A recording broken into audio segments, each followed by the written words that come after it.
PDB kita tumbuh 5,61%, pengangguran turun drastis, dan tingkat kemiskinan nyentuh rekor paling rendah.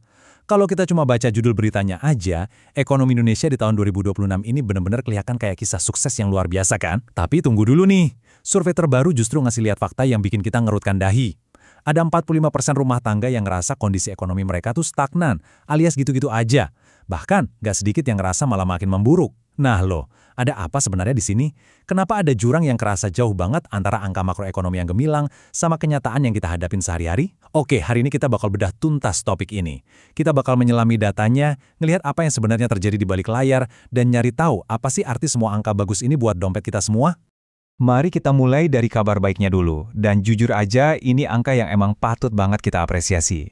Di kuartal pertama 2026 ini, ekonomi kita sukses mencetak pertumbuhan PDB di angka 5,61% secara tahunan. Ini beneran melampaui ekspektasi banyak analis loh, dan secara resmi, angka ini menempatkan Indonesia sebagai salah satu negara dengan pertumbuhan ekonomi paling ngebut di jajaran G20. Ini bukti nyata betapa kuatnya daya tahan konsumsi domestik kita dan nunjukin optimisme level makro yang luar biasa solid. Dan kabar menggembirakannya nggak cuma berhenti di situ. BPS baru aja ngerilis data yang nggak kalah keren. Tingkat pengangguran terbuka kita itu turun sampai nyentuh angka 4,68%. Ini level terendah sejak krisis tahun 98 loh. Di saat yang bersamaan, persentase kemiskinan juga ikut merosot ke 8,47%. Sebuah rekor paling rendah sepanjang sejarah pembangunan Indonesia. Jadi kalau kita ngomongin statistik makro secara murni, ini jelas sebuah pencapaian yang benar-benar luar biasa dari pemerintah. Tapi, disinilah kita harus ngerem bentar dan mikir. Kalau pertumbuhannya sekeren itu, kalau pengangguran dan kemiskinan ada di titik paling rendah dalam sejarah, terus kenapa ya dompet kita kok rasanya masih tipis-tipis aja? Kenapa obrolan di warung kopi, di pasar, atau keluhan di timeline media sosial kita masih penuh sama curhatan soal susahnya nyari duit dan makin mahalnya biaya hidup? Pertanyaan krusial inilah yang ngebawa kita ke paradoks terbesar dari ekonomi kita di tahun 2026. Baru-baru ini, temuan dari Selios ngebuka realitas mikro yang sangat kontras. Dari survei nasional ke ribuan responden, kelihatan jelas kalau biarpun angka makronya bersinar terang, ternyata 45% rumah tangga ngerasa kondisi ekonomi mereka ya sama aja, stagnan. Nggak kerasa ada perubahan dibanding tahun lalu. Dan yang lebih bikin deg-degan, 27% malah ngerasa kondisinya lebih buruk. Cuma 28% yang benaran ngerasa ekonominya membaik. Jadi kelihatan banget kan, ada ketidaksesuaian yang nyata antara apa yang tercatat di atas kertas statistik dengan apa yang dirasain langsung sama rakyat di meja makan mereka. Buat mahamin kenapa ada jurang pemisah ini, kita harus bedah sedikit soal kualitas pekerjaannya. Memang betul, angka pengangguran turun ke 4,68%, dan ada rekor 147,67 juta orang yang sekarang statusnya bekerja. Tapi pertanyaannya, pekerjaan yang kayak gimana dulu nih? Apakah pekerjaan ini ngasih jaminan hari tua yang tenang? Ada asuransi kesehatannya nggak? Atau ngasih kepastian gaji bulanan yang stabil? Nah, inti masalahnya ternyata ada di komposisi pekerja kita.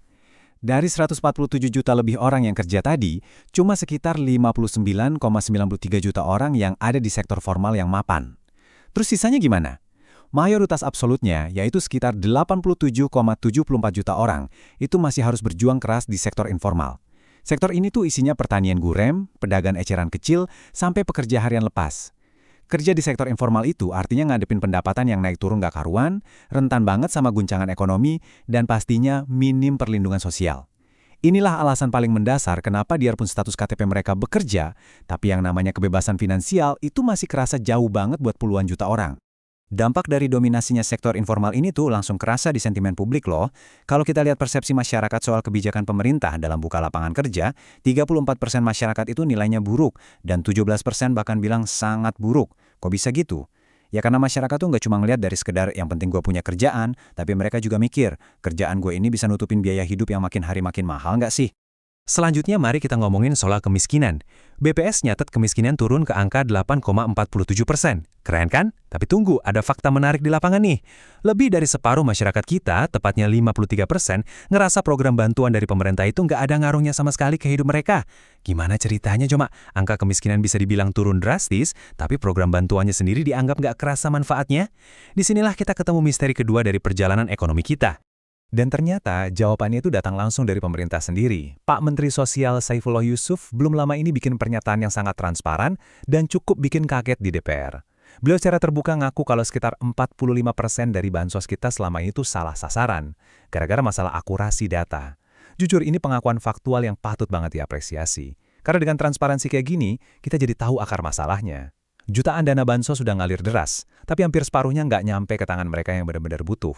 Kalau dibedah secara teknis, kesalahan 45% tadi itu kebagi jadi dua masalah utama di sistem pendataan kita. Yang pertama itu namanya inclusion error.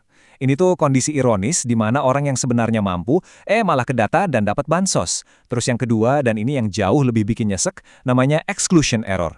Ini kejadian di mana orang yang beneran miskin dan butuh banget bantuan justru nggak masuk di sistem pendataan sama sekali. Jadi mereka sama sekali nggak dapat apa-apa. Nggak heran kan kalau sering ada suara-suara protes dan frustrasi dari masyarakat di bawah?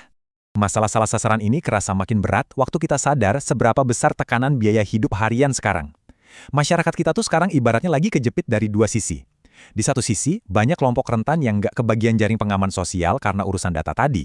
Tapi di sisi lain, mereka tiap hari harus ngadepin tekanan beban pajak, segala macam pungutan, dan harga kebutuhan pokok yang harganya merangkak naik terus.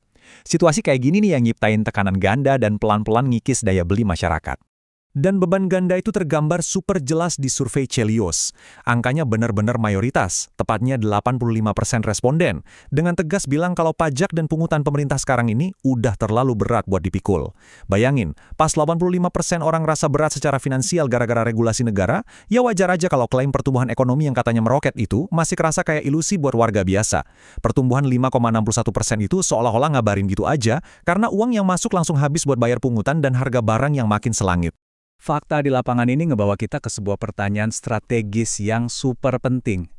Terus, gimana caranya pemerintah mau biayain infrastruktur raksasa dan program kesejahteraan ke depannya tanpa nambahin beban pajak yang sekarang aja udah dikeluhin rakyat? Nah, di tahun 2026 ini, pemerintah sebenarnya lagi main taruhan besar lewat sebuah inisiatif baru.